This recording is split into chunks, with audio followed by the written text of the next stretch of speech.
Bismillahirrahmanirrahim. Dear students, Assalamu alaikum. Today we are going to do some exercises of the topic cost volume profit analysis. As you know, we have gone into too much detail of the cost volume profit analysis, so it would be good to have some exercises as well. So let's move on to exercise 3.17.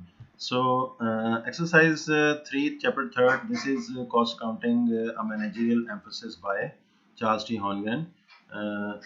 This is a bit advanced textbook on cost accounting, and according to me this is the most comprehensive textbook on cost accounting or managerial accounting today. So you are in an advanced course, advanced management accounting, so I thought you should have use this text book. तो इसमें जो है हम CVP analysis के लिए मैंने आपके लिए ये एक एक्सरसाइज चूज़ की है which is based on our theoretical aspects. So let's start this exercise. Garrett Manufacturing sold 410,000 units of its product for $68 per unit in 2014. Variable cost per unit is $60 and total fixed cost are $1.64 million. So this is cost structure. Variable cost per unit आपको बता दी गई, fix cost आपको बता दी गई, जो है उसके बाद सेलिंग प्राइस पर यूनिट वो भी आपको बता दी गई. ये बज़ाहिर ये फील हो रहा है कि सेलिंग प्राइस $68 है और वेरिएबल कॉस्ट पर यूनिट $60 है, तो बहुत ज़्यादा इनका कुछ प्रॉफिट मार्जिन नहीं है. और इससे पहले के क्वेश्चन की तरफ हम जाएं तो थोड़ा सा एनालिसिस कॉस्ट स्ट्रक्चर का आप खुद भी इधर कर सकते हैं कि कंट्रीब्यूशन मार्जिन कितना है.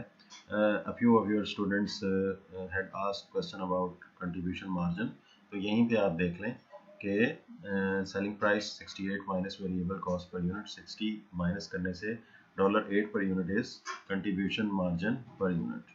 तो ये आप देखते चलें. इसके बाद हम इसकी रिक्वायरमेंट की तरफ आते हैं. क्वेश्चन में सिनेरियो बहुत छोटा है, बहुत थोड़ा डाटा है, ये इसकी बहुत इंटरेस्टिंग फैक्ट है. तो around different requirements. This is first requirement, calculate contribution margin and operating income. Obviously when it is written that calculate contribution margin, so it would be total contribution margin, right? So let's move on to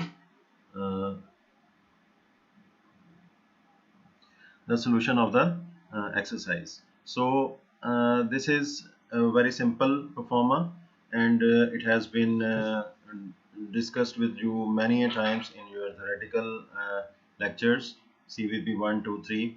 उसके अंदर आपको याद होगा मैंने आपके साथ share किया था कि contribution margin format income statement क्या होती है. ये वही फॉर्मेट है.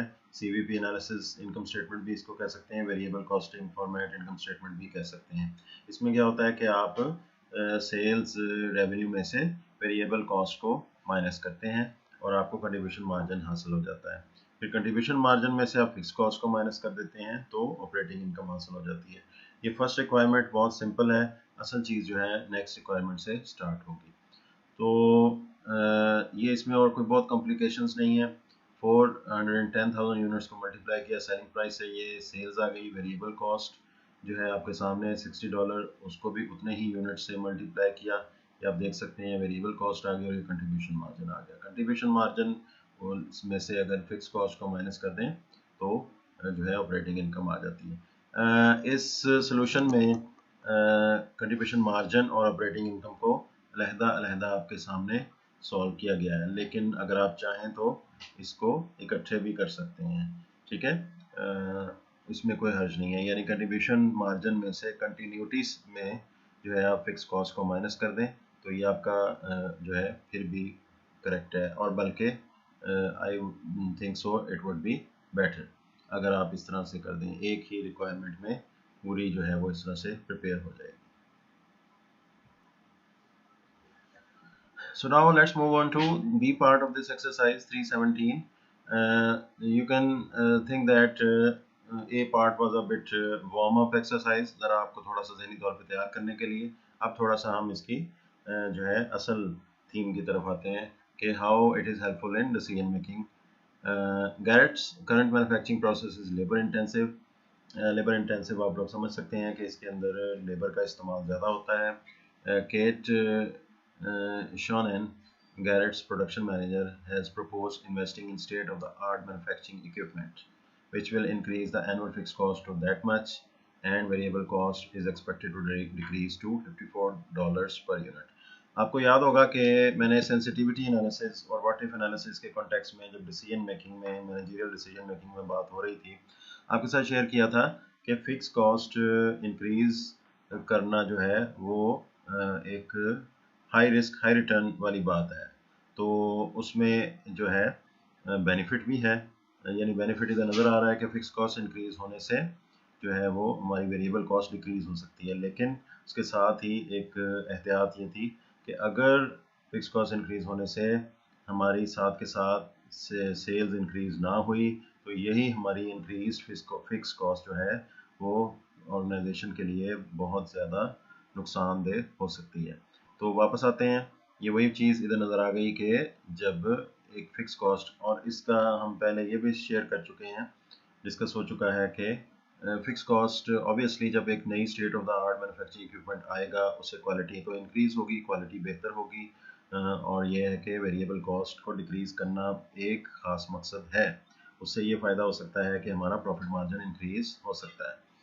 तो ये सारी बातें इस कॉन्टेक्स्ट में आपके साथ शेयर की जा रही हैं कि आप अक्सर कहते हैं कि ये आपने किसी एक फीडबैक क्वेश्चन में ये बात सामने आई थी कि डिसीजन मेकिंग से इसका क्या ताल्लुक है. तो ये आपके साथ शेयर किया जा रहा है कि ये सब डिसीजन मेकिंग ही है.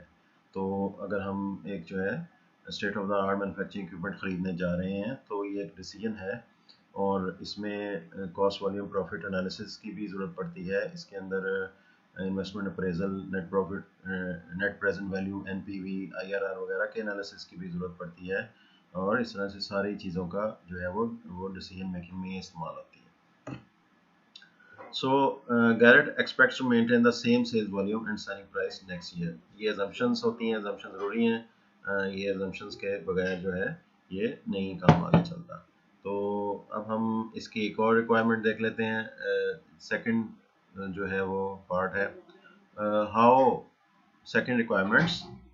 Second requirement है how would acceptance of the Shonen proposal affect your answer to A and B in requirement 1. तो रिक्वायरमेंट 1 में हमने कंट्रीब्यूशन मार्जिन और ऑपरेटिंग इनकम को फाइंड आउट किया, और so second part says that how would acceptance of Shonen proposal affect your answers to A and B in requirement 1. यानी requirement 1 में आप को एक कॉस्ट स्ट्रक्चर दे दिया गया, प्रीवियस ईयर से आपने उस कॉस्ट स्ट्रक्चर को फाइंड आउट कर लिया. अब नेक्स्ट ईयर की डिसीजन मेकिंग प्लानिंग होने जा रही है, तो उसके हवाले से जो है फर्स्ट रिक्वायरमेंट की जो ए और बी के आंसर्स हैं उसमें क्या फ़र्क पड़ेगा हमारी नई प्रपोजल की वजह से. नई proposal obviously is to purchase a state of the art equipment. So you can see on the screen there is 2A. ये हमारा आंसर स्टार्ट हो रहा है सेल्स फ्रॉम अबव. ये इसमें नोट यही दिया गया है कि आप ऊपर देख लें सेल्स जो है वही रहेगी, क्योंकि अब हम जो है फिलहाल हम सेलिंग प्राइस को इंक्रीज करने नहीं जा रहे. So sales is 27.88 million. So let's see कितनी है सेल्स. ऊपर फर्स्ट रिक्वायरमेंट में जाकर ज़रा कंफर्म कर ली जाए. Yes it is 27.88 million. तो सेल्स में कोई चेंज नहीं है. ये वेरिएबल कॉस्ट को आप देख रहे हैं कि ब्लू हाईलाइट किया गया है, और इसमें selling variable cost per unit change हुई है 54 मल्टीप्लाइड बाय दिस वन. तो सेल में से वेरिएबल कॉस्ट जब कम हो गई तो हमारा कंट्रीब्यूशन मार्जिन इंक्रीज हो गया. तो ये बहुत नोटेबल बात है कि वेरिएबल कॉस्ट के डिक्रीज होने से हमारे कंट्रीब्यूशन मार्जिन पे बहुत अच्छा पॉजिटिव मेजर असर पड़ गया है. और फिर दूसरी तरफ आते हैं फिक्स कॉस्ट की तरफ कि फिक्स कॉस्ट पहले है 1.64 million, now it has gone up to 5.33 million. तो अब हमारा जो है ऑपरेटिंग इनकम 410,000 आ गया. तो फिक्स कॉस्ट काफ़ी इंक्रीज कर गई, और उसकी वजह से जो है वेरिएबल कॉस्ट में थोड़ी सी कमी आई, लेकिन ओवरऑल हमारी ऑपरेटिंग इनकम में आपके सामने है कि बहुत कमी आ गई. तो अपेरेंटली ये जो है रिक्वायरमेंट 1 और 2 हमने सॉल्व की, और इसमें जो है ऑपरेटिंग इनकम पहले से डिक्रीज हो गई। बज़ाहिर जो है डिसीजन मेकिंग में ये फील हो रहा है कि ये डिसीजन को इतना अच्छा नहीं है। अब इसमें बात आ जाती है, जैसे कि हम previous topics like investment appraisal, capital budgeting में भी देख चुके हैं, आपके साथ शेयर किया था। There are some other factors, तो उसकी तरफ आते हैं जी। थर्ड रिक्वायरमेंट है should Garrett accept Shannon's proposal explain. अब ये वो तीसरा पॉइंट है जिसके अंदर आपको जो है अपने डिसीजन मेकिंग के पॉइंट स्कोर करना होंगे, और इसमें वाज़े तौर पे ये बताना होगा कि आया ये जो है एक्सेप्ट करनी चाहिए प्रपोजल या नहीं।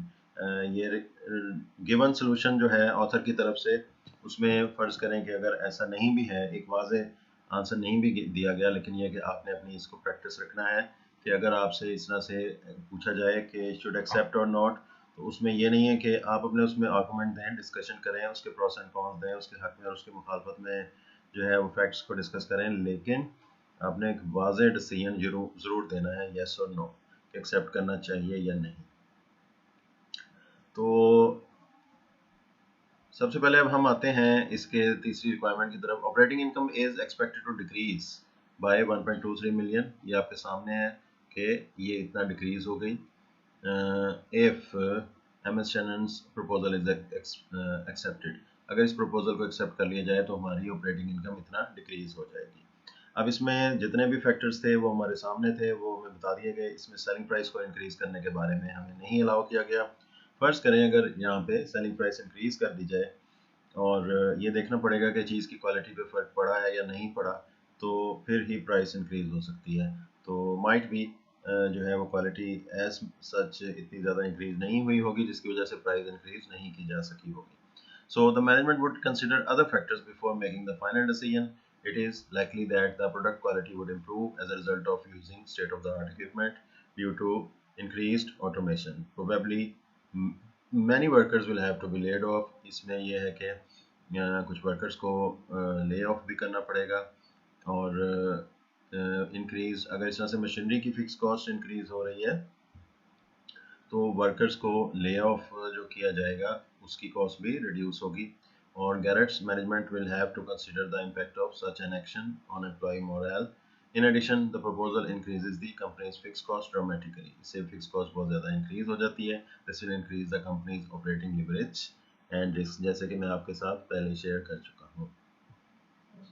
सो इफ़ यू से व्हाट इज़ माय ओपिनियन, तो इसमें मेरा यही ओपिनियन है कि मेरी तरफ से तो ये नो है कि ये ऑप्शन जो है यूज़ ना किया जाए। लेकिन इसमें कुछ चीज़ें ऐसी हैं कि अगर वर्कर्स के ले ऑफ करने से फर्दर जो है वेरिएबल कॉस्ट या फिक्स कॉस्ट में कुछ कमी हो जाती है, और जो है क्वालिटी इंक्रीज़ होने से प्राइस अगर कुछ इंक्रीज़ की जा सकती है, और प्राइस ना भी इंक्रीज़ की जा सकती हो, तो अगर उससे कुछ प्रॉफिट पे फर्क पड़ जाए तो दैट वुड बी बेटर, और ये फ्यूचर में प्राइस को इंक्रीज़ करने का बायस बन सकती है। अगर इन चेंजेस के साथ ये हो सकता हो तो फिर ये प्रपोजल ठीक है, अदरवाइज़ फ़िलहाल इसमें कोई ऐसा खास जो है वो पॉजिटिव इम्पैक्ट नज़र नहीं आ रहा।